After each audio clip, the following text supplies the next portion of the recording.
Yes, it is Thursday night, April 6th, everybody. What is up in the place to be? My name is D Wiz, and I am just getting ready to have an awesome conversation with someone that I respect, somebody that is a singer. Now, I've been getting in trouble lately on Sean! Facebook. I've been getting in trouble with some of the comments I've been making about some singing references. I made a comment about Beyonce. Remember that, guys? The Grammys with Mary J. Blige. I made another comment about a Shaka Khan comment that she made. So tonight I got in someone that's gonna come and check me. Someone that's gonna come and put me in my place, because I think I need to be put in my place because I've been having a lot of people like pissed off at me. And I am a guy, I'm a fan of singers. I love singers. I study harmony. I watch the way singers place them down. One of my favorite singers of all time, Faith Evans, the way she just places harmony. And I actually got a chance to ask her, how she places harmony.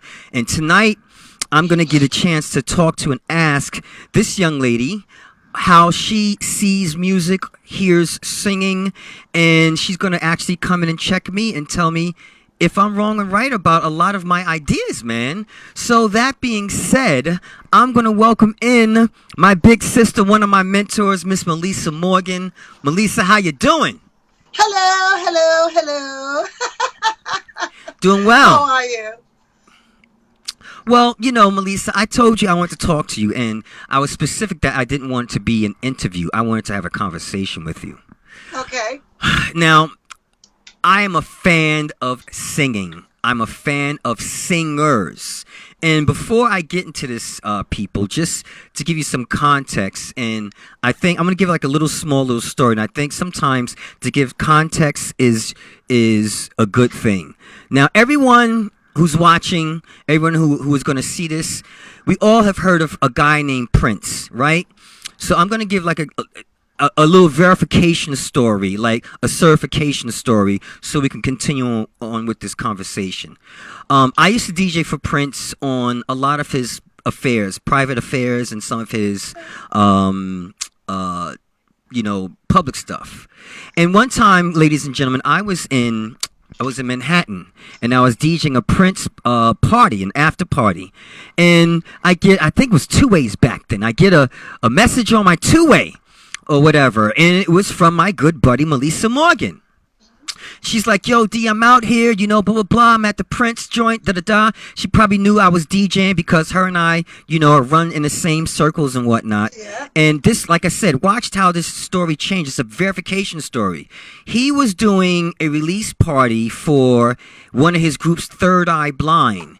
And it was at the Old Nels in Manhattan in New York. Forgot what they called it at the time. But Meli'sa was like, hey, D, get me in, blah, blah, blah. I want to talk to Prince, da-da-da-da. And we all know Meli'sa's history with Prince, Do Me Baby, etc. Now, Prince is very selective with people that he supports, he's a fan of, he endorses, people that he'll just go on record and say, this one is dope, this one is certified, etc. Yeah. He's very selective with that.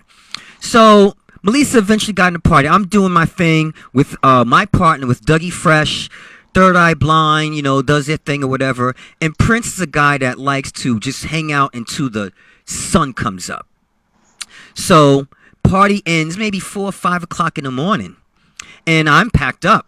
Sun's about to come up. I'm going downstairs or whatever. And I see Prince sitting on the sofa, 4:30 in the morning, 5 o'clock in the morning, having a conversation with this young lady right here, and he was focused in on the conversation, and I know him. I'm like, oh, he's really engaged. Like, and again, Meli'sa, Prince does not endorse people. A lot of people call him a hater when it comes to that, because you have to be on such a high level of artistry, when it comes to Prince. How did your relationship begin? Well, it began with the song, of course, Do Me Baby, which a lot of people don't even know Prince didn't give me that song. It was given to me by the A&R person at Capitol Records when I signed. I signed to Capitol Records through Hush Productions, and the first thing the A&R person, Don Grierson, said was, "You have to do this song, Do Me Baby," because he had it on hold for 2 years, and he was about to lose his time. So he's like, the next R&B female that I signed has got to do this song, and that was me. So, and I didn't really have I was a Prince fan. I loved all of his stuff. I Want to Be Your Lover, all that stuff. I didn't even know about the Do Me Baby. So, at that time, believe it or not, now you would never have to ask permission. I mean, because there's girls 15, 14, 13 singing those kind of songs. But back in that day, I was about 18. And I literally went to my father and asked for permission. I was like, I'm about to sing this song called Do Me Baby. And, how do you feel about that? Because that's how we were raised in Queens. I was raised a good girl in Queens, New York. I wasn't, Right. you know what I'm saying? I wasn't like your street hanger and all that kind of stuff. But he was like, if you can sing the song, baby girl, go ahead and sing the heck out of it. And so that's what we did with Paul Lawrence and Clifford and myself. There's only two people in the studio, me and a gentleman that I sang background. He sang background for me at the Cellar in New York. His name is Clifford. And we went in and we did that song. It was just the three of us. And Prince, he loved it. He always thanked me for a great song. And I was like, why are you thanking me for a great song? It's your song. He's like, no, but you made that song great. So we would have conversations from time to time. He never would take a picture with me, which I really kind of, I wish I had that in my arsenal. He'd take pictures with nobody. I know. How many Prince pictures do you see with other artists, honestly? Yeah, we was hanging all out. Remember, my friend was trying to sneak a picture when we was in the booth. He was trying to sneak a picture because it was me, you, Dougie Fresh, and Tamron Hall. Remember, Tamron Hall was there. Yeah, and he was just every time he was in New York. Yeah. If I said I wanted to come, they would always make sure that that I got in VIP, that I got to talk to him and sit down. He would always offer me champagne. I wasn't really a drinker, right. And we'd always have just a little conversation. How you doing? Blah blah blah blah blah. You doing good? Okay, good. And that conversation at 4:30 in the morning is like, I'm waiting to talk to you because I have not seen your show live in a while, and I want to come and see your show live. And he was like, okay, so we're going to be coming to New York soon, and I'm going to make sure you have some tickets. I was like, yes, because I have not seen you live in a very, very long time, and I would like to experience that, especially, with you and this new group that you have coming out and everything, and all the things that you're doing. So that's what we were talking about. Have you ever performed with Prince? No, Shaka Khan did, but I did. And you know what? And if she was doing things in the city with Prince, she would invite me because she was like, he needs to do something with you. Najee would invite you. He needs to do something with you. Najee went on tour with him. Shaka Khan went on tour with him, but I never went on tour with him. That would have been something really nice. That would have been, yeah. I saw Shaka with Prince, and you're right. He would bring her everywhere. I saw Shaka perform inside Prince's crib in his living room. Shaka was there performing with him. So many people. Larry Graham. I mean, so many that particular night. He signed her to his label. Maybe he gave, Prince got a distribution deal, and he signed her and Larry Graham and, gave him $1 million. And this was the great thing about Prince, though. Do you remember that time when he was on tour and they were worried about his record sales? And he says, don't worry about my record sales, because what I'm going to do is everybody that buys a ticket to my concert is going to get a free record, and that's going to make it sell millions. And it did. Remember that? Yes, indeed. We don't do things like that. No, I mean, we don't even because have there's no records. Yeah, there's no records. But yeah, he gave wasn't it Larry Graham and Shaka Khan like $1 million to do what we're doing now, independent stuff, to do their own record, record it, release it, promote it, do everything. He's like, I'm giving you $1 million to do you. They kind of messed that up. Exactly. Meli'sa, on that note, it's funny how, wouldn't it be awesome if musicians ran the music business because musicians understand, what musicians and artists want. Freedom Yeah. of expression. It would be one of my last single, and I only released a single. Everybody's like, you should do an album.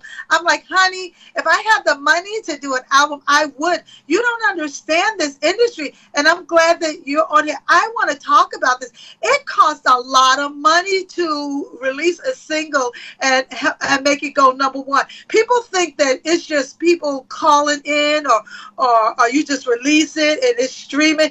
No, it costs money. It costs money, money, money. We released Footprints of an Angel. It is doing well. And the only reason why it's going to even do better is because it's connected to a movie that I'm starring in. But I'm telling you, I want to say, just to kick it off cost me about 40 to 50K. Damn. And that's not guaranteeing a success. That's not guaranteed. I didn't get on Billboard. No, I didn't get Billboard, but I did get number one independent in UK and in the US.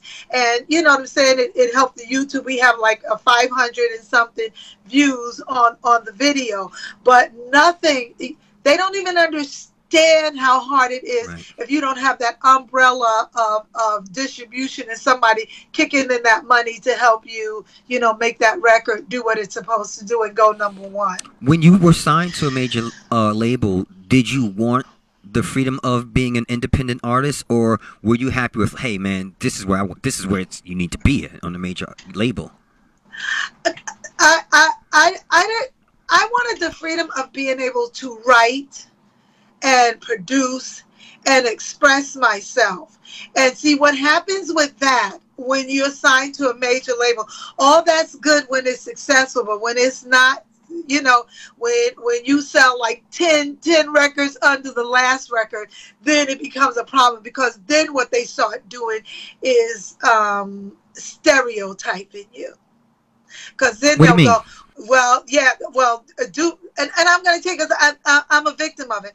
Do Me Baby and the first album did well. Oh, we could do the big hit and all that stuff. Then the next one did okay, but not as good. After that, then they wanted me to be Janet Jackson. Okay, then you have to be more like Janet Jackson. You have to be more like that, and then we'll sell more records. You know what I'm saying? And it's like, well, I wasn't Janet Jackson when I did Do Me Baby. I wasn't Janet Jackson when I did Fool's Paradise and Do You Still Love Me. How can I be Janet Jackson now? You just want me to pop up one day and act like Janet Jackson, and you think that's going to sell a Meli'sa Morgan? It's not.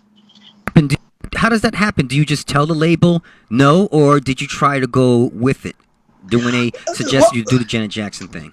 Well, what they do is because they have the money, they'll hire, who's the person that produced Janet Jackson? So they hired that producer to come in and record me, and he did.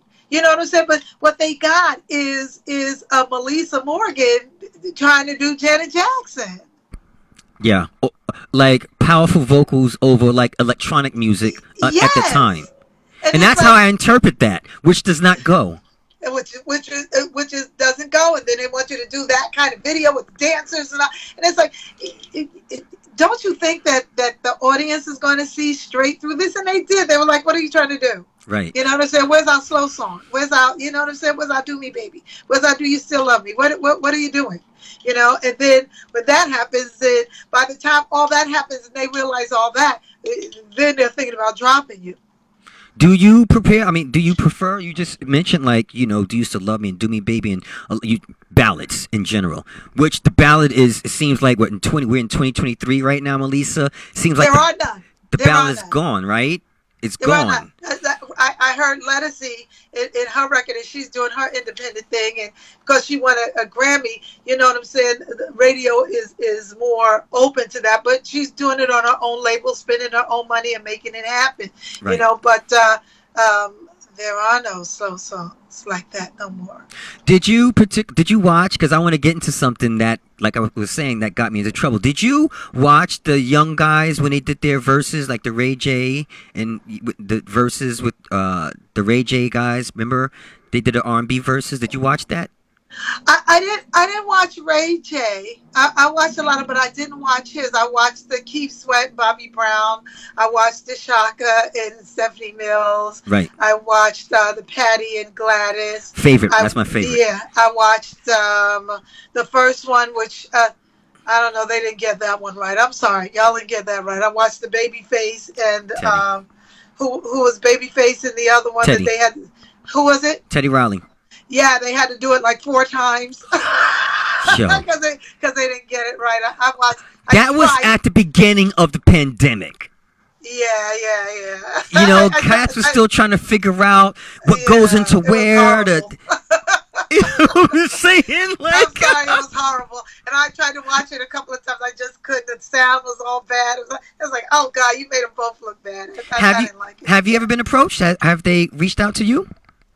They have recently. They everybody said they've had meetings, and we're crossing our fingers that that they're coming to me real soon. Yeah. Yo, who would have they introduced any names to you that they would want to see you, go against? Well, what they're trying to do, if I'm not mistaken, I don't know if I can say, but they're trying not to make it be a versus more as a concert of coming together. So I think it might be more than 2 people. Yeah, I think it might be more than 2 people. Okay, yeah. so now I've worked with you, and I know you have not just a voice, but you also have an ear. Ladies and gentlemen, Meli'sa has been inside my studio in my basement and has heard wrong notes from other guys and said, "Oh no, that's not inside. I know it sounds like that's the chord, but that's not the chord." Yeah. And I run into other keyboard players that think that's it, etc. She has a great ear, a fantastic ear. So you mentioned Shaka Khan a second ago. I'm going to start there. Okay. Shaka Khan, a few weeks ago, maybe about a month ago now, she went on record on someone's interview, and she said, I'm going to do my best to quote her. She said, Mary J. Blige fucked up my song. Quote. Oh! Look at Meli'sa! Oh! I told you, man, we were going to talk, girl. Ay. Oh! Yo. Yo, Meli'sa. Oh! Can I continue? Go ahead. So, spicy already, right? Listen. So Shaka Khan, she was on a platform and she said, she fucked up my song. And, and then she said, yeah, I called her and told her. She said, she was like, yo, I said, girl, what would you think about when you recorded that song? And she said, Mary's like, oh, girl, it was like 8 o'clock in the morning. I was tired and blah, blah, blah, And Shaka was like, nobody sings at 8 o'clock in the goddamn morning. Right. Yo, and Meli'sa, I'm quoting her. She fucked up my song.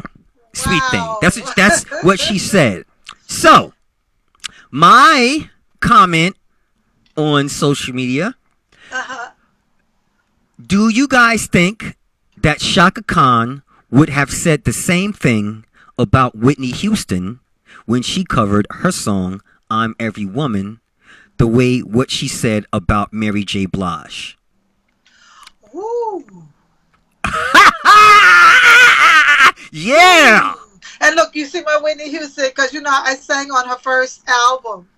You know what I'm saying? Yeah. And that's what that is. I don't know if you can see it. No, I was with you in BB King's when you got, remember we introduced an award. You got, don't you remember? It was BB King's, you got an award. Yeah, that's my award. So I just want you to see Yeah, it was I remember. I forgot who presented to you. So, Shaka Khan is on the background vocals to I'm Every Woman. Yeah, with Whitney, yeah. So, she said she fucked up my song. Why do you think, of course we can't speak for Shaka, but I'm not a singer, but I'm such a fan of singers, and I understand where Shaka's coming from my point of view.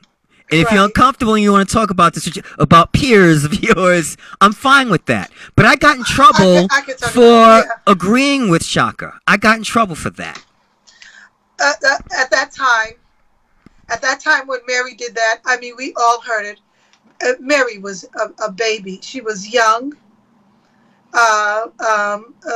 probably not as experienced as a studio and a perfectionist as she is now to what Mary J. Blige is about. At that time, I met Mary when she first came out because she loved Meli'sa Morgan.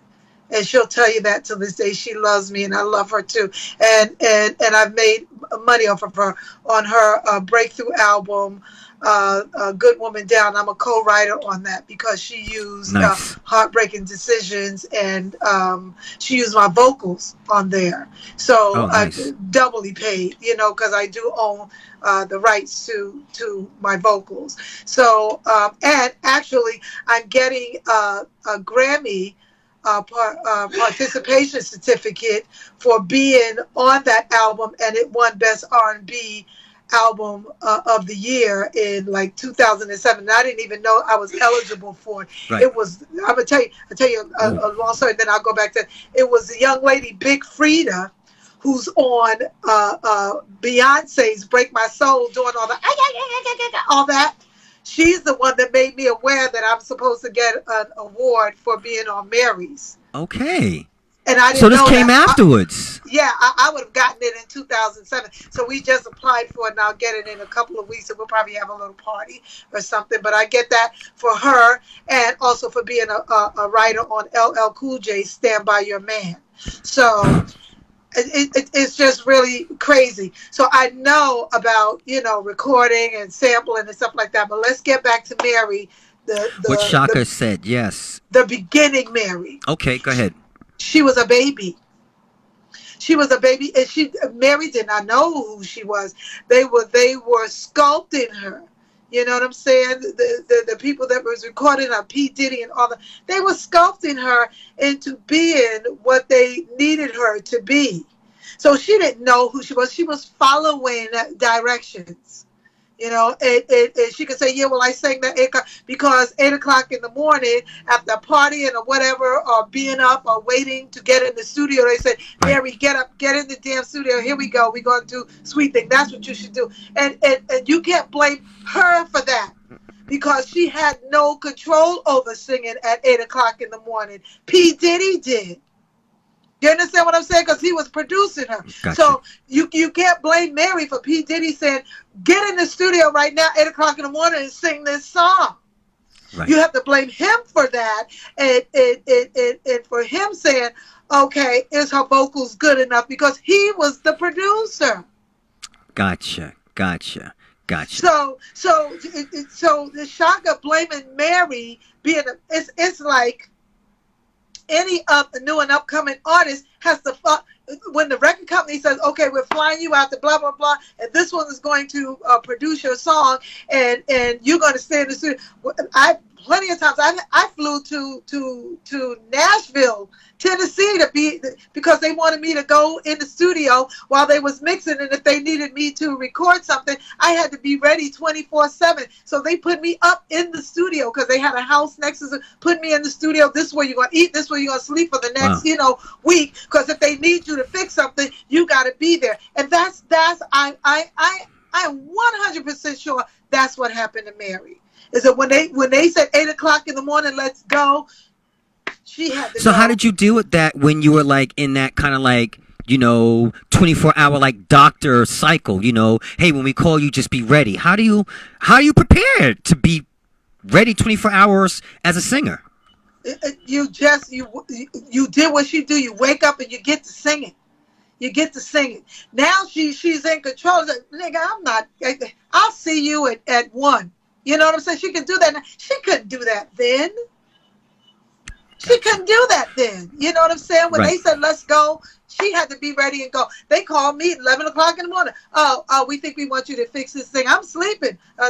Get her up. You know what I'm saying? And let Right. her come in because we're mixing. We think we want her to fix this one little vocal part. And I had to get up and go fix that vocal part. You know Right. what I'm saying? Right. Right. So that's what happened to her. I am quite sure. So you can't blame her. You have to blame Diddy or who.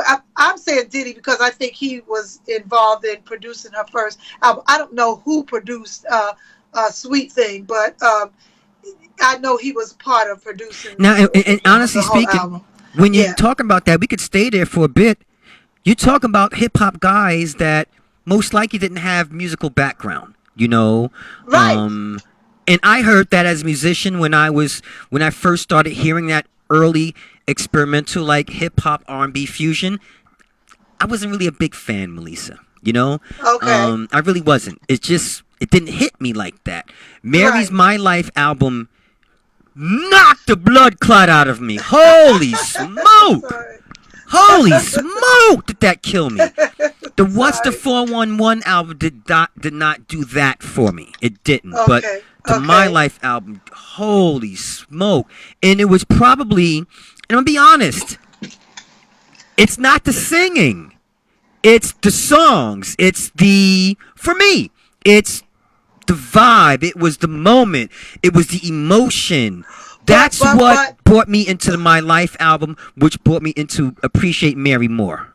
No, but what's the 411 changed the game? Okay, like I said, I'm bringing you into like Yeah, you talk. got to Check me understand. about this. Yeah, Talk to me. what's the 411 changed the game because what Mary did is brought the vocals and the vibe and the melody to the street. It wasn't in the street before. It was Diana Ross. It was this. It was that. It was that. And she went to the street and said, I'm here with you, and this is what we do." So you don't think Teddy Riley and you know what I'm saying? you And don't they think was Teddy like, Riley and "Oh, Guy was doing shoot." that prior to Huh? that? You don't think Teddy Riley and Guy were doing street R&B kind of, you know? It doesn't matter that they was doing it. A female wasn't doing it. Got it. Okay. It doesn't matter that the guys were always doing it. The guys could always be in the street. They could do basketball. They could do all that. They could do that. But she was like, I'm in the streets with y'all, kicking y'all butt with this thing. You Right, know what I'm right, saying? right, You know, yeah. The female was doing it. And she brought the hip hop to the female. She brought the female side of hip hop. She brought that out. Now, And we have to give her credit for that. absolutely. During that time, you know, guys like yourself, like you said, hey, you know, that's not what the music culture was. So you guys are using live instruments still, bands. You still had an MD, da da da da. Now you got this girl coming in, brand new, singing with hip hop samples. Like you said, how did you take that? You know what? It for me, I was working. I was already at a level that I only had to do Meli'sa. You know what I'm saying? So Right. I wasn't trying to get on anybody else's bandwagon. I was just like, this is what I do and that's what she do. But believe you me, there was record company people and producers and stuff like that sometimes say to me, you know, Mary took over where you was. I was like, I was never street. Right. I was never street. No. I was sexy. You just come from the neighborhood. I just come from around the way. But I was never street because I couldn't go out there and rap and relate.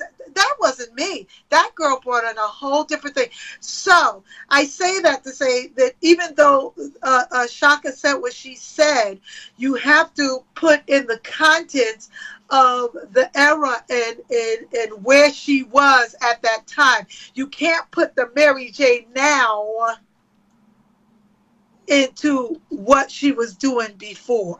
Understood. You can't do it. You can't do it. Just like you can't put a Shaka Khan that was with Rufus. You know what I'm saying? That was doing things. And yes, she was singing, but there was some things, she was just a natural born singer that was doing her thing. And when they called her to get in the studio and sing, she went and sang. You can't put that Shaka Khan with the Shaka Khan of today that went solo. You know what I'm saying? Correct. So it's just, it was that time during that time. And what she did is that she took that song and took it to the streets because that's how she interpreted it. Mary, you talking about? Yeah. Right.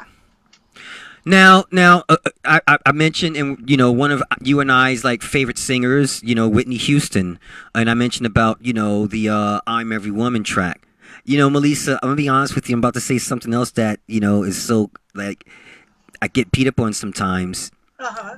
I think Whitney bodied Shaka on her version of "I'm Every Woman," and before you even beat me up for that, let me tell you where specifically I'm talking about. Now let's get into some nerdy conversation. Uh-huh. After the bridge, that last chorus stanza, da da da da da.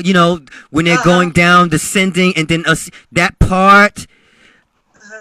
I feel as though, um, at that part, Whitney's her chest voice is so that's her area, that's her sweet spot. Her Right.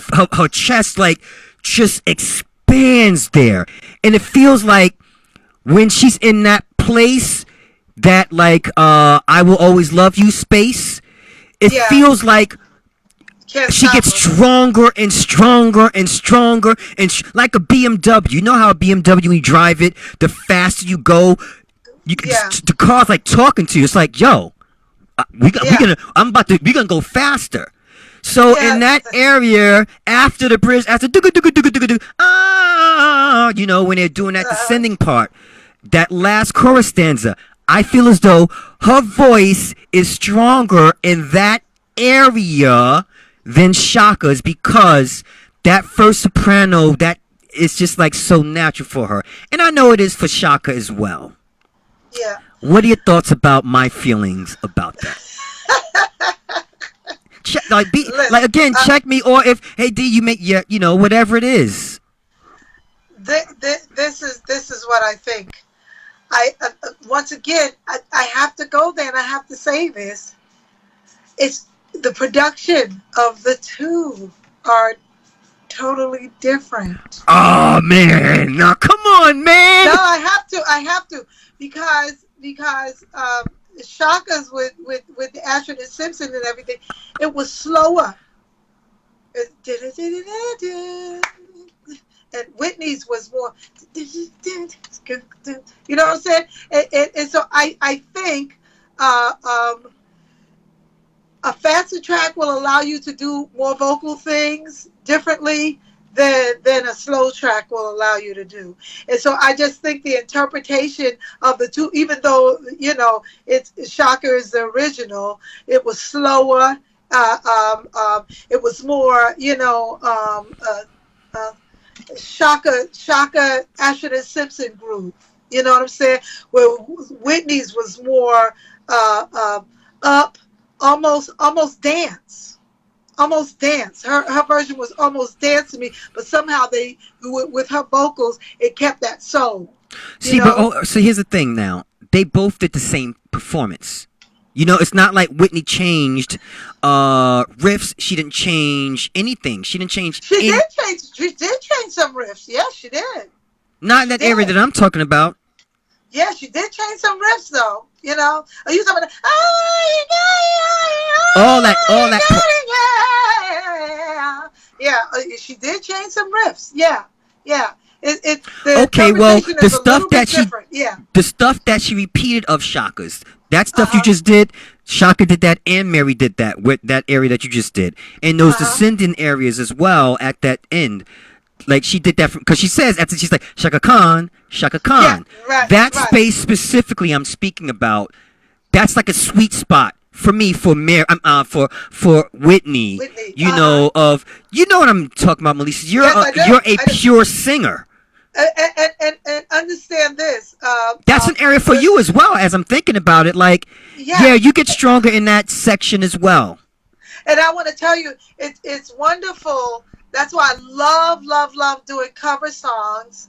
I love doing cover songs. I love the Love Changes. I love the Do Me Baby. I love doing cover songs because that's what we grew up on. So we really emulated them. So I'm quite sure before Whitney even went in the studio and recorded that, she was singing that on some of her live shows at the beginning because she didn't have material. Right. You know what I'm saying? So she embodied that, as I'm doing this because I love Shaka and this is a great song and I'm a great singer and I can sing it. So I think she understood that song 100 times more than probably even Mary, because when Mary came out, I'm sure she wasn't singing that song as much as Whitney was, because they was putting Whitney out on the road opening for people and she needed material. So I'm sure I'm Every Woman was one of those songs that she opened with. Yeah. So we embody those songs when we copy them. Understood. Yeah, I get Yeah. what you're saying. When I describe Whitney, I talk about mostly like her voice texture, and I use Melissa. I use Bob Ross. Remember Bob Ross, the painter, the guy with the afro? He would be on TV. And what would he pay? Anything. Mountains, clouds. Oh, yeah, I know you're talking about. Yeah, on Channel 13. Yeah. He had the deep Yeah. voice, and just Yeah. like this. Yeah. The texture PBS. of his Yeah. voice, Melissa, is soothing. It's so calming. He's not a singer. He's but they're just talking. It's the texture of my voice is not comparable to his. I'm not gonna make anybody I wanna relax, And I'll give another example. Whew. Boy, is some of my opinions so controversial, but I do feel as though musicians behind closed doors understand. Like, yeah, Okay. okay. So, Stevie Wonder, my favorite singer songwriter, producer. All right.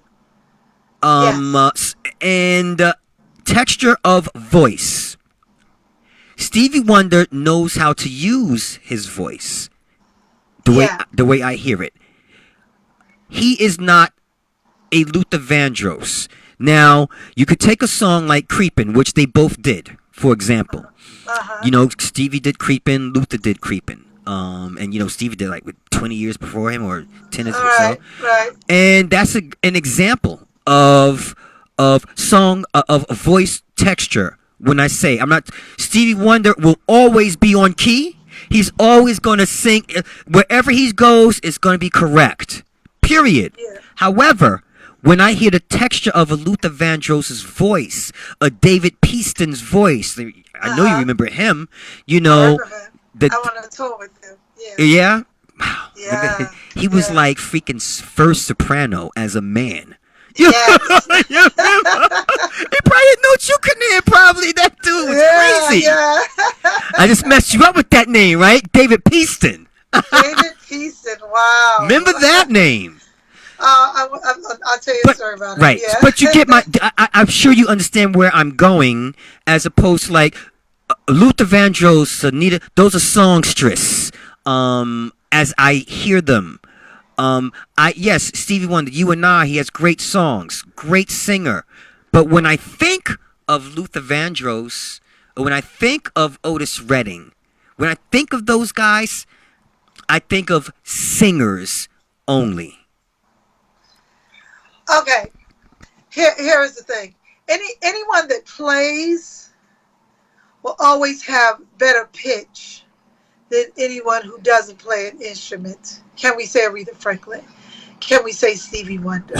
You know what I'm saying? They will always have a better pitch and understanding of the way notes travel through music. Correct. Understand that the way notes travel through music. Anyone that plays an instrument will have a better understanding of that. That's why I went to Juilliard's myself, because I was out there singing and doing sessions and blah blah blah. And I did a session and I tried to sing a note, and Lisette Wilson, who was musical director with Shaka Khan, she was co-producing with me, and she produced a lot of songs. She co-wrote Fool's Paradise and all that with me. She says, "No," and I have perfect pitch. I have perfect pitch. I believe And this one note, I wanted this note to fit in this song so bad. Right. That I was like, no, we're going to keep it there. And they had to bring somebody in that I trusted to play. So she came in and she says, Meli'sa, that as much as you want that note to be in there, and I'm not saying it doesn't sound good, it doesn't fit. It doesn't travel through the music journey right. Doesn't travel through the, and she had to play it for me to understand. And after that, I went to Juilliard's to understand music theory and harmonies and why, A and C and this and D and E and all that don't go together. This goes with this and that goes with that, and there's only 12 notes and that's it, and that's the end of it. You know what I'm saying? But the church doesn't. The church disregards that. I was gonna say, so Stevie is always gonna have that because he knows how to go through those notes as a vocalist. Luther, David Peason, they don't know that their stuff comes from a whole different place. It comes from the heart. Whoa, go ahead. See, it comes from the heart. So, and that's what was happening with me with that one note. It was coming from the heart. And it was like, I don't care what's underneath it. I don't care what's around it. This is coming from the heart, and this works. You know what I'm saying? So they're going to always have a different approach. So I wanna go there with you with that situation. Like you said, you do have perfect pitch, and we're gonna get back into our little nerdy area. So like you said, there are only a certain amount of notes in a scale. So it sounds like to me you were trying to put a note inside a scale that doesn't belong there. Like, for example, like, D major, it has like F sharp and the C sharp as, as sharps, right? It only has two sharps in them. And you were probably trying to throw in, like an F natural. An F natural. And that note is not even in the scale, for example. But here's the thing, Meli'sa. Guys like Thelonious Monk, guys like Bird, Charlie Parker, they heard that in bebop music, and that's what made them who they are. They heard this note doesn't go in here, and it's called a reharm. Yeah. It's called fusion. Right, but but a vocalist, oh, it doesn't work with you guys. It works on music. Somewhat you can do it. You have the Ellas and all of them. That somewhat you can do it, but it just gets to a point with music that it just goes like this. It doesn't go through, and if it doesn't go through, then it's like chalk on a chalkboard. Right, and it's like your nails on a chalkboard. It gets to a point. Some of them can go through it. Okay, I'm gonna let that slide. All right, but then it gets to the point where if you hit that one, you know what I'm saying, it doesn't go through, and there's just no way it can go through. It is like nails on a chalkboard. No, fuck that. Check this out, Meli'sa. Listen, I went to Juilliard School of Music also, right? As you. Yeah, I went to Juilliard School of Music as well. Okay, went to 5 years. Okay, of my life. So. Huh? I was there with Linda Brown. Yeah, I studied. I was there. Like David Fine. I was there. We did Lincoln Plaza. We did. I performed in Cammie Hall, Carnegie Hall. I studied in Juilliard 5 years of my life. So now when I was in Juilliard, they didn't have a jazz division. When you were there, did they have a jazz division? No. Because they do now. Oh, man, that's wonderful. Yeah, but they've had it for the last 20 years. They've had a jazz division for a long time now. Yeah, so no, they didn't have one. Right, it was all classical. Yeah. So again, let's go in the pit. But I had a teacher who understood.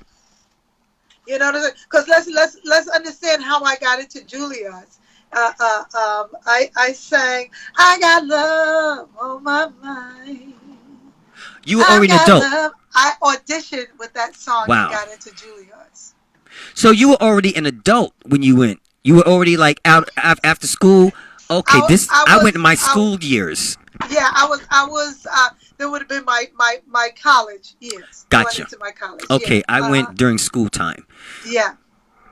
So what as as a Juilliard freaking student, I realize from being out in the world is they teach us symphonic and classical So 1600. So you go from Baroque, you go Yep. to medieval, classical, and romantic, right? So you got the Yeah. four symphonic eras in the 1600s. You got all those, right? Now Yep. back then, now Bach is pretty much the one that came from that Baroque period making chords. Prior to then, chords were not invented. You would hear Right. like Beethoven. That's And all then yeah, it was arpeggiations. staccato. Staccato. That's all right. That's all Yeah. this all arpeggiations, right? There's no Yes. chords in that, right? Right. Right. So they were limited in their vocabulary when it comes to music. It was only that, right? So now going 3, 4, 500, 600 years later, when guys like Miles Davis, guys like Yes. Thelonious Chorus. Monk, when they start hearing things, you know, outside of that, like who is someone to say like this music theory? This goes back over 400 years ago. Yes. You get my point. So Yes. why can't like science is always getting improved, or new things are coming out with science when it comes to music theory? Specifically, black people have found out a way on how to make things fit inside a square peg musically. Because here's the thing. Because I'll show you sir, a blues scale, I'm for going to tell example. you why that's happening. Because you can change a flavor. You see what I'm saying? To fit someone's taste buds. But you can't change a music chord to fit into chordal structure. I understand what you mean. Yeah, I totally understand what you mean. I Yeah. totally do. Now, that You being just can't. It's like we have 10 fingers. If you put an 11th finger on there, it's out of place. And that's what happens with music. You have a chordal structure that you have to follow, and until something changes, you know what I'm saying, which it has not changed. If you put that 11th finger or that 11th, that 13th or 14th or 15th or 16th, oh, who's that? Get away. I'm sorry.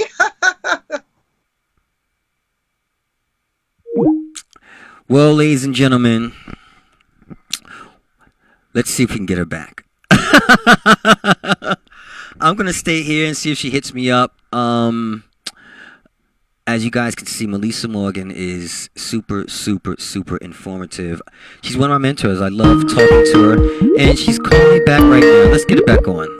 Let's get it on.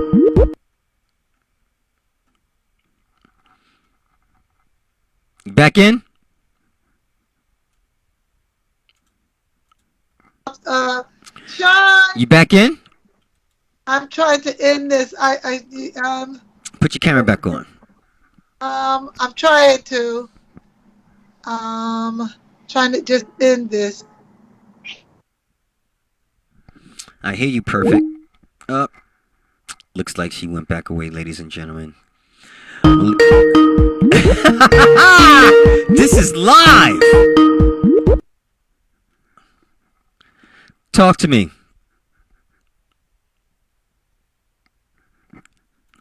Let's see if we can get Meli'sa Morgan back in.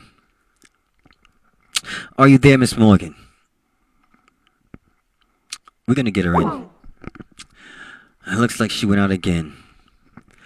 Well, this has been a great evening. Was it Thursday evening? It's going on 9. It was 9:04 for me. Let's see it again. Let's get Meli'sa Morgan in. Where are you? I'm here. You see me? Now let me just be back. Huh? Am I back? Am I back? Yeah. Well, yeah, but I don't see your camera. Put your camera on. Okay, I'm trying to. Let me see. Where's my camera? There you go. There we go. Okay, I'm so sorry. It's all good. I don't know who that was from Los Angeles. I hope it's work. Right. You know what I'm saying? I apologize, guys. There we go. So, Okay. now listen. I want to continue where we were. Okay.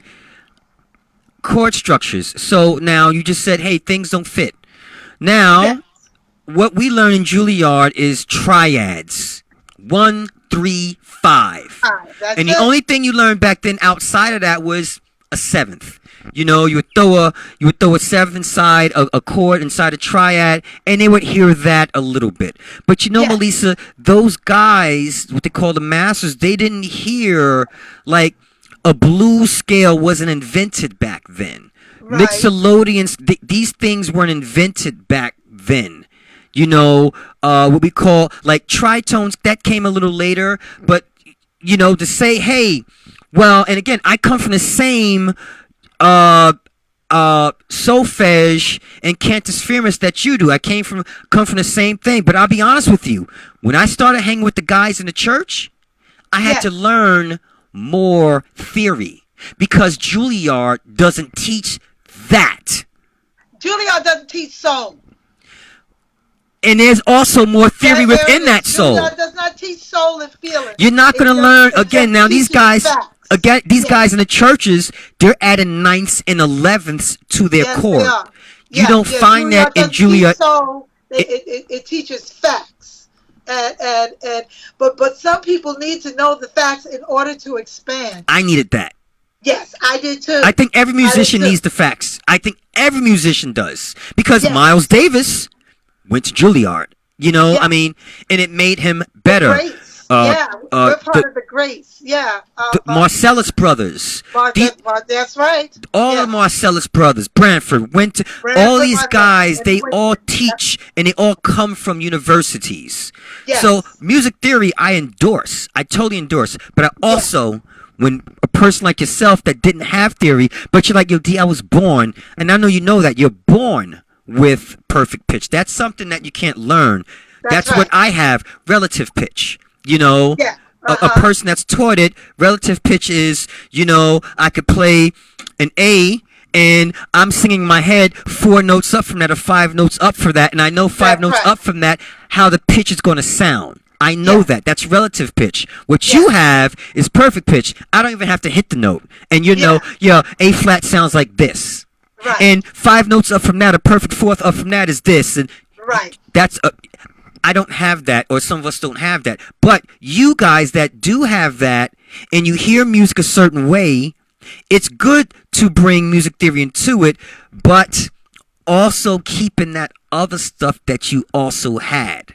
Yeah, you have to keep the freedom of feeling.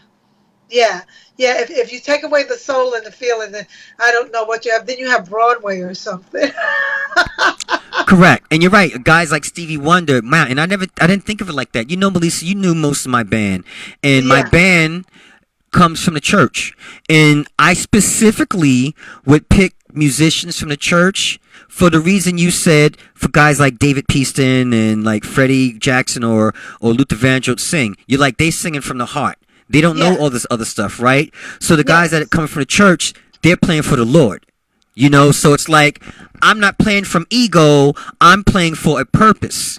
You get it? So Yes. that's why most of the recruits that I got came from, you know, the church, and they're just playing with a different purpose.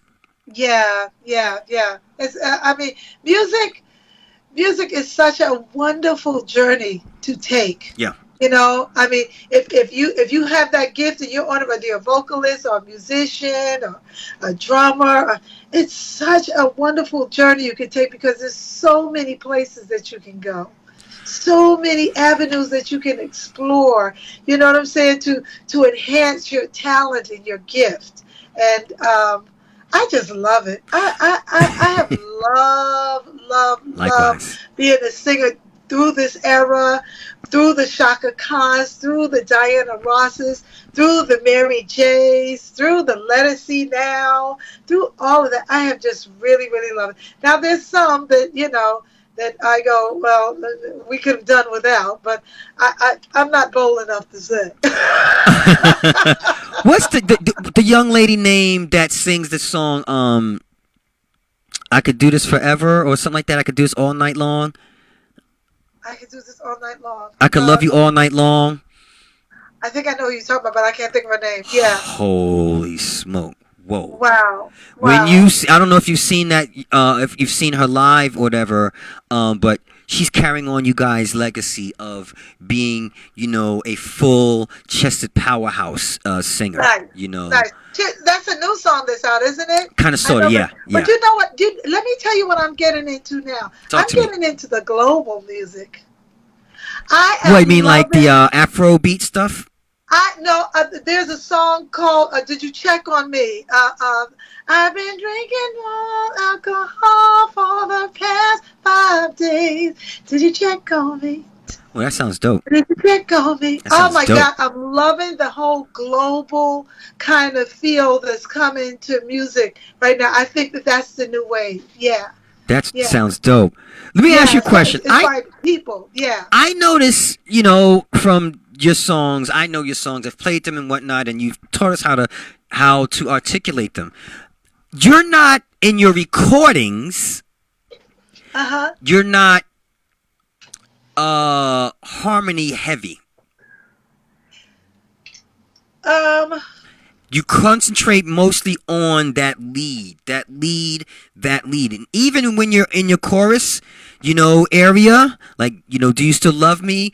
That lead is the chorus, pretty much, as opposed to when I hear something like we're talking about like Mary, all I wanna do is be happy, da, da, da, da, and that would be her chorus, and then she'll have like ad libs underneath that. You know, Yeah. people like Yeah. yourself, Anita's and stuff, aren't like heavy on the harmonies. Is there a reason?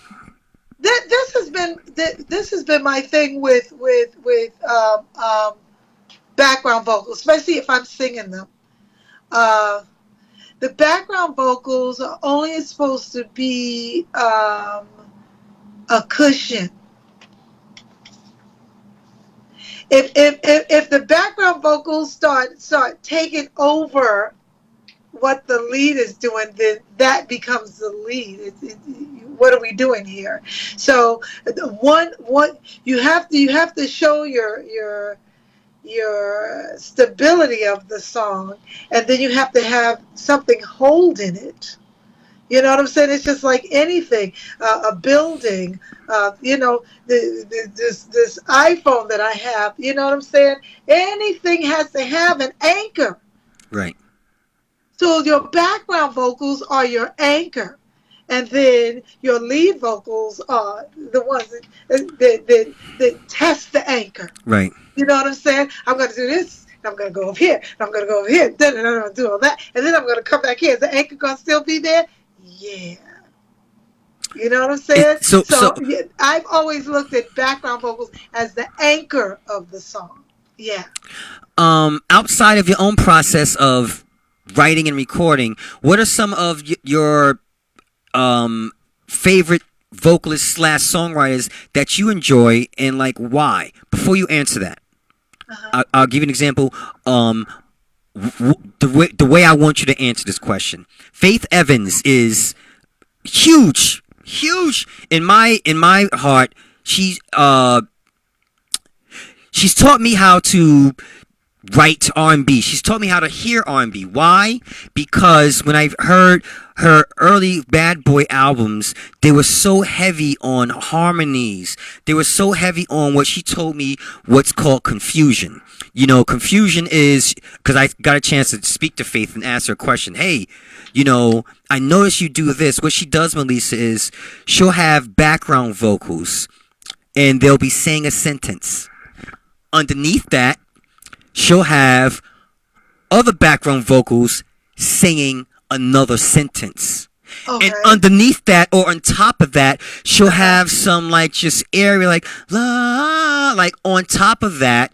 And then in between all that, she'll have a one lead vocal where she's like ad-libbing.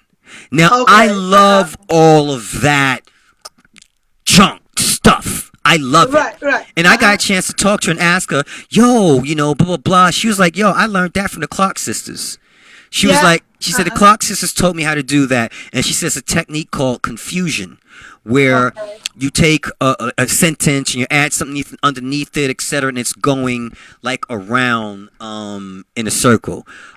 When it comes to you going inside the studio, what is some of your, because I've worked with you on the stage, not in the studio, what is some of your, like, how do you approach a song?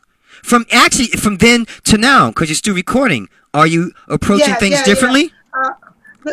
Well, um, with me, it always starts with the melody. It always starts with the music and the melody because I don't write music, so the music has gotta touch me. It always starts with the music, and then only thing I think about then is what I'm singing about. The words, because I here's my thing with any song that I sing, I can't sing about anything that ain't true. Wow. Okay. You can listen to all my songs. Anything that I sing about is something that's true and that's real. I can't sing about fluffy stuff. I never could. So that's my thing. Now, I come from the school of Kashif, where Faith Evans might do that. I come from straight up stacking. When I'm in the studio, I come from, okay, let's stack 8 of these and 8 of these and Of the eight of same note. these and put them all together, and then I want to hear, you know what I'm saying, like that. So I come from the school of stacking more so than anything. And then like I said, once again, what I never sing the lead before the chorus, never. Because if I don't have a foundation, I'm going to fall. Wait, you So record all I your said once backgrounds I do my first? You're stack saying? and I have that, you know what I'm saying? Then I can go in and then I can go all around the foundation and do what I need to do. Yeah, You record all your backgrounds first. always. All of them. I could never. I don't know the people that can go and record their leads first. I hats off to them. I've got to have a foundation because when I hit that, I want that foundation to carry me through. And if it's not there, then I'm kind of like I'm lost. I'm all over the place. So uh, all my backgrounds have to be done first before I can go in and sing lead. Who do you listen to get inspirational? Who are some of your favorite singers? If we go in gospel, the old Vanessa Bell Armstrong was my favorite. Oh, Kim Burrell, I liked her. Now, it's hard now because there's not that many type of strong, powerful singers out there that's doing what we do or the way we do it. So it's really, really hard. Like I said, I do like the things that Lettucey is doing. I listen to male vocalists. I like Kim. Uh, I like people that still tell a story. Jasmine Sullivan. How you like some of the stuff she's doing? Somebody asked me about Jasmine Sullivan the other day. And let me tell you about that. Jasmine is a great, great writer. Uh, they asked me, they said something, and I said, I love Jasmine Sullivan, but to me, it doesn't have anything. She's a great writer, and she's written some great stuff. But to me, some of her writing is busy. That's the only way I can put it. Is overly vocal. It's overly vocal. Too many words for me. Okay. Yeah. Other than that, I think she's good, and the way she delivers it is I know what you 100% mean. the way it's supposed to be. But I just think like That's if something me and new. her got in the studio and she said, how can I write for you, Meli'sa? I say, pull back on some of the words. I've noticed that. You're right. Yeah, I pull back on noticed some of them that's words, and we in the pocket, girl. the You know what I'm R&B. saying? Yeah. They're approaching their writing like rappers now. Yes, Yes. yes. I And then noticed that. and vocalists need to breathe. I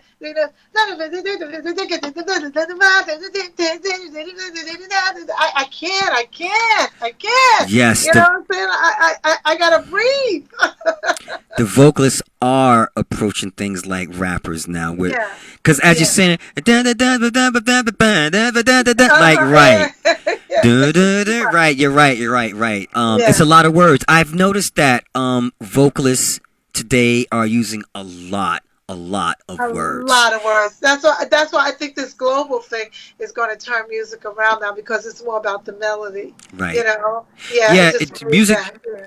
music R&B, well, where they took it, became more rhythmic. Then it became melodic. It became more rhythmic, Yeah. following the beat and stuff like that. Like you're saying, putting, yeah, hey, look, R. Kelly probably is like responsible for some of that because he actually was like, some of the songs he'll be rapping, singing. Yes. Remember, Yes. Yeah. Yeah. Fiesta But Fiesta. there are masters and then there are Fi- imitators. Yo, look, Yeah. He was a master. at it You know, all, you can say what you want. I don't want to know, everything. his life. He's got to answer to somebody else for that. But as far as that music, he was a master. You know, back then I was dating a young lady, and I remember when he did some of his stuff, I was like, I would never in my life, even if someone came to me with a song that had one word in the hook. Life, life, life, life, life. I'm like, yo, get that shit out of here, man. That shit sucks. You got one word. Yo, Meli'sa, I'm like, yo, the whole entire chorus is one word. Yeah. I'm like, yo, and look, he's done that more than once. Yeah. Fiesta, fiesta, fiesta, Yeah. fiesta, fiesta, fiesta. Fiesta, fiesta, But see, fiesta, fiesta. It's two notes. yeah, yeah, But like you said, he's a master at that. yeah, But that's yeah, the yeah. first And one time of like his the songs, rap and singing thing he started, mentioned right? it. Melissa's got it. Yeah. That's probably the first time that rapping, with a lot of words. Cause even on the Fiesta remix, he was. They were kicking. They were kicking. It just, it was a time. Music has times, eras where what you're going through is how you're living, and his music was Only he could do that. was was a reflection of how we were living. Yeah, Because he had a lot of yeah, it's how we were like living. that's a Yeah, lot of words, but with he, Shaka, he back in made the it '70s work. and '80s, with Shaka and them, that's how we were living. That's Right. how we were feeling. And now, uh, like I said, I don't know where music is going because I just hear things and I'm going, what are you doing? And I'm hearing people that know better come out trying to fit in, and I that is agree. the worst thing to me, is to fit into something, Preach. to fit into a puzzle that your piece doesn't fit. I know what you mean. And it's like, just do you, and you'll fit in everywhere. I love what Kim is not going to change for nobody. Kim is Kim. And he's killing it. I love that. I love that. Yeah. And he's always gonna have that core audience that always comes out and sees him to get that.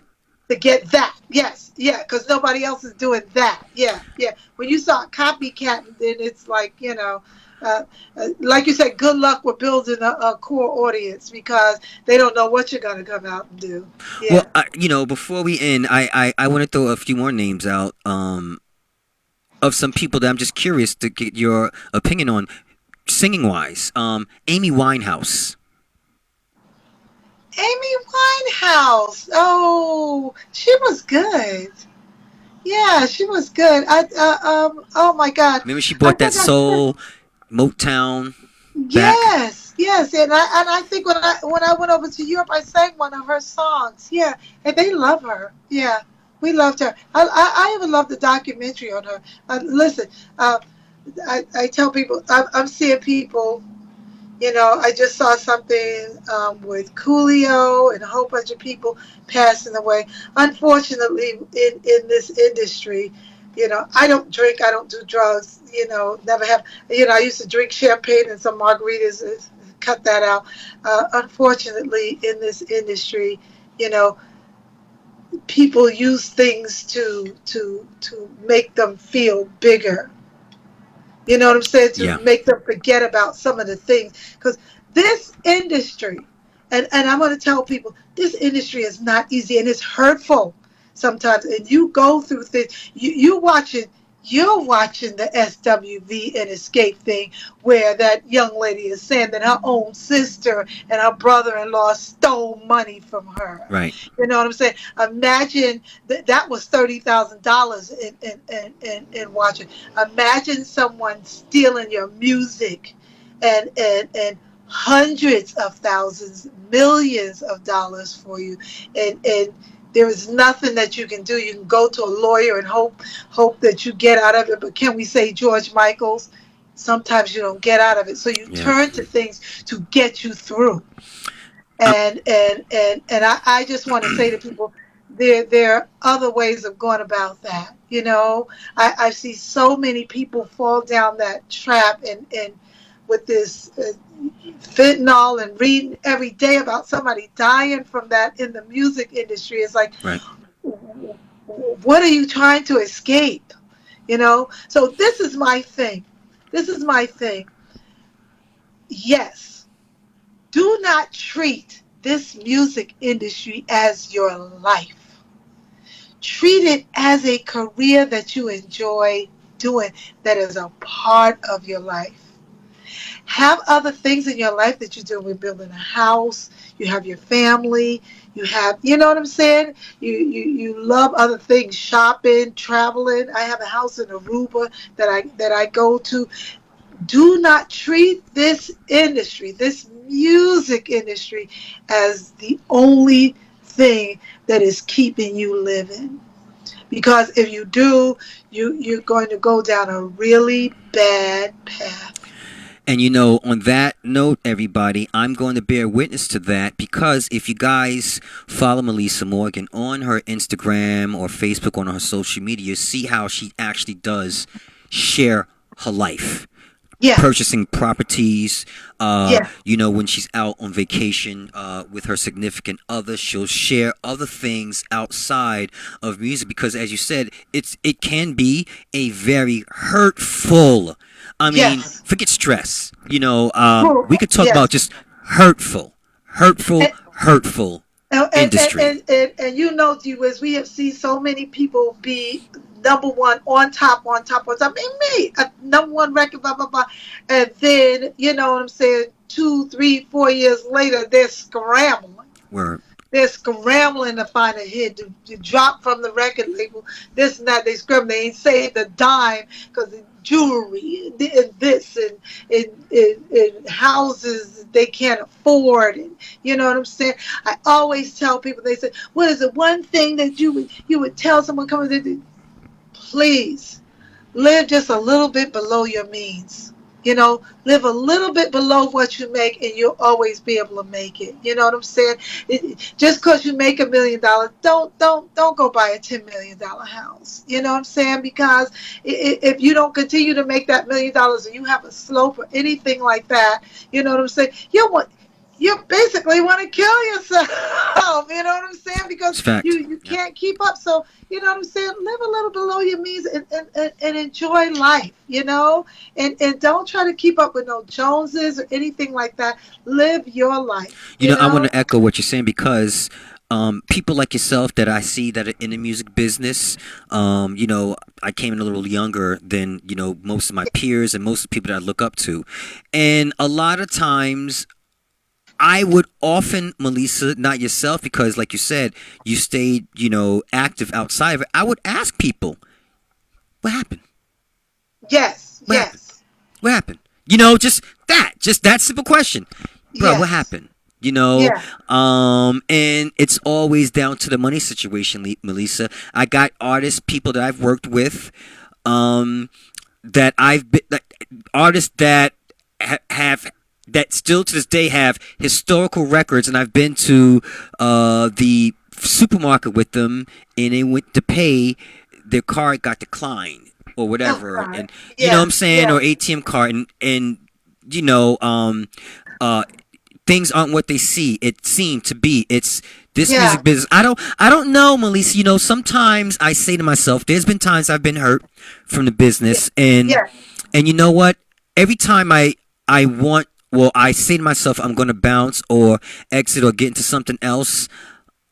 Music has never hurt me. I The music The music will never business hurt you. has hurt me, And, but and music hasn't.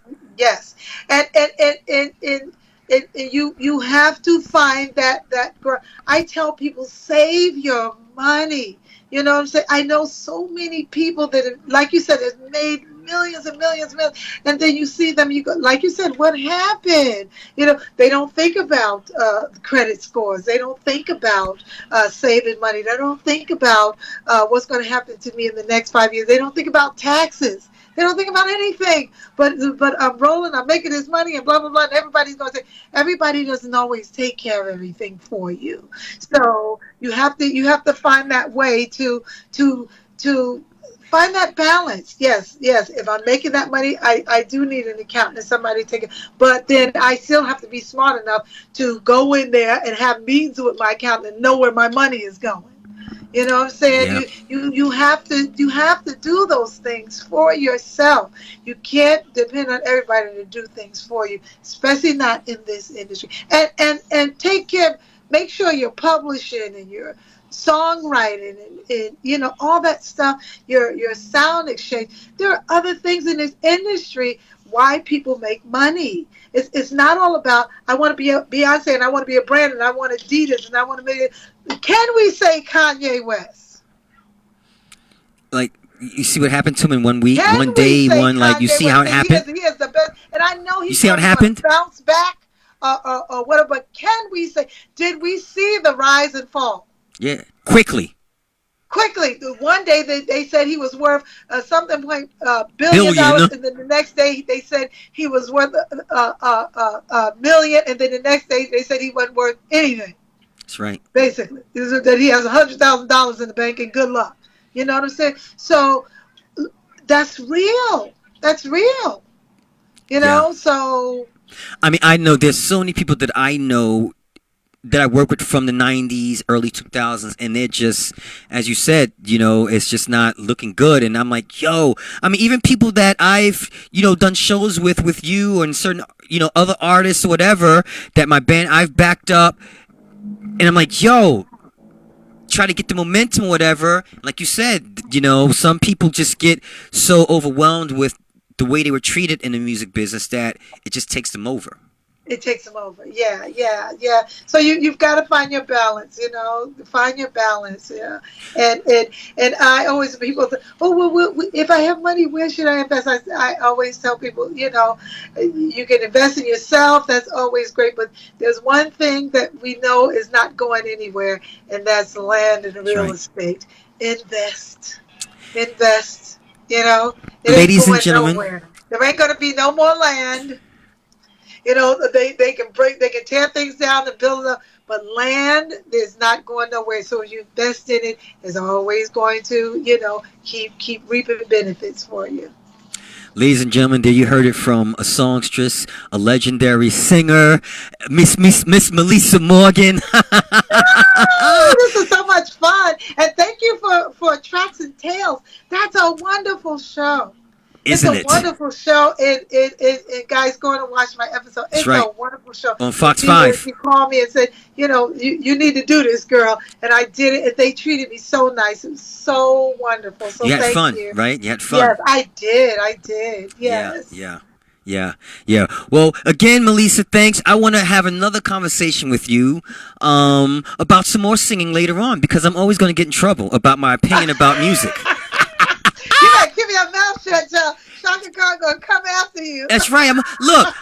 I'm still getting in trouble. I'm getting beat up online when I made a comment about Beyonce and Mary J. Blige. Oh, I will make a comment because I go to the Grammys. Well, I thought I love I met Beyonce but I love my Mary. I didn't understand why she didn't win a Grammy this year. Mary. Yeah, that Good Morning Gorgeous was such a anthem for so many people So, that I didn't understand why the Grammys didn't recognize her. But it was a Beyonce night. As soon as we sat down, we knew that, oh my goodness, this is going to be a Beyonce night. Nobody else is going to win. I'm surprised Lizzo got through. see, I'm surprised she got done. I'm surprised Adele got through. because when you sat down, Really? you You knew that knew it it was was going to be Beyonce a night, Beyonce. huh? Yeah. And when you got there, she wasn't even in the building.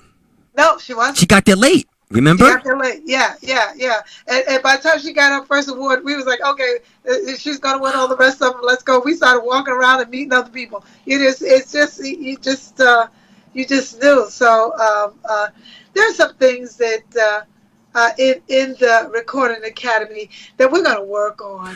I You made a know, comment, and I'm gonna close with this. I made a comment, and we'll discuss it next time I speak to you about that night. I was actually on Facebook, kind of like commenting on things, and I made a yeah, comment, and this is what I said, or this is what I wrote.